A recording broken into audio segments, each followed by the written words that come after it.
ho ho, bitches, it's Glenn Claus, and as an early Christmas present to all of you Call of Duty players, we released an update to Advanced Warfare. I had to ditch the 4th bar for my latest Hollywood club crawl and deplete my supply of monsters just to finish it all up. This batch coincides with our new micro DLC items that don't actually affect the game one iota, but they're now available on Xbox, clearly the superior gaming platform. Show off your national pride with the flag exos, and of course, during the trailer we had to have the Italy exo guy kick a soccer ball because they should be practicing after that 2014 World Cup disaster, which by the way also cost me money on a bet. Much like our code, let's just copy and paste the description of these items in the store. There's also gun camos, which you can at least see when you're playing the game, unlike the various exosuits which you could never actually look at because it's a first-person shooter game. These personalization packs are available for a small fee, and of course, they're not included with the season pass. Why would we pass up the opportunity to milk more money out of you idiots? Speaking of season passes, we finally figured out why the minutia of people that actually bought the season pass couldn't unlock the AE4 assault rifle.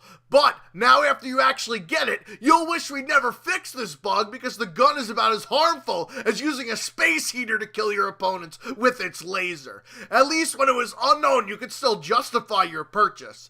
Additional changes include hold on a second, let me sift through these changes. We combined these fixes with the ones from the December 5th patch, so it looks like we fixed even more shit. Maybe we should separate these two so it looks like we're continuing to support the game and not being as idle as long. Anyways, after we upped the score in domination, lobbies were system hacked worse than Sony. Since our game was well balanced before making all of these tweaks, because after all, we are clearly the superior game designers.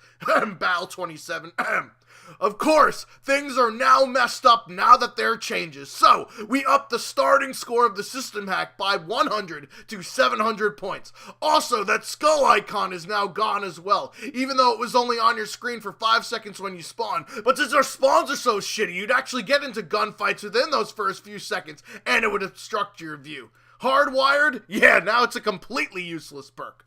In addition to the amazing reskin we did for the supply drops to make it now look like you got a present from Glenn Santafield, we also added supply drop daily challenges so that you plebeians can actually get some of the elite weapons that completely destroy the normal ones. We thought it was a great idea to have overpowered guns be completely randomized in drops, which seems to be only rewarded when you die. Alas, some people were not impressed like Michaela, so we wanted to increase the amount of completely meaningless loot you earn in order to customize your character that you never see when you're actually playing the game. Speaking of challenges, we also increased the amount of time between kills in order to get those multi-kill medals. Now you don't need to get 6 kills with 4 bullets in order to get a super kill medal.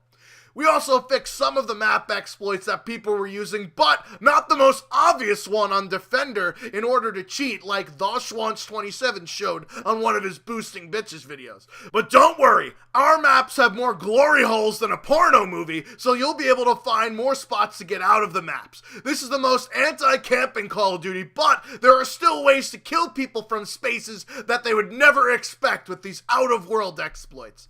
The other big thing that people will be excited about is matchmaking and connectivity improvements, as we put it in the patch. We can't actually divulge that skill-based matchmaking was in the public lobbies. We're just gonna remove it but shroud it in secrecy, kinda like our sales figures. Wait, what? Somebody made a graph of the sales for Call of Duty games in the first month since Call of Duty 4? And we're worse than MW2? Fuck. No wonder why we brought out all those microtransactions so early. I guess we gotta also release a trailer for our DLC zombies in order to get the squeakers excited to buy shit that should have been in the game in the first place for free. Oh, and this time an actual trailer, not just a cutscene from the game.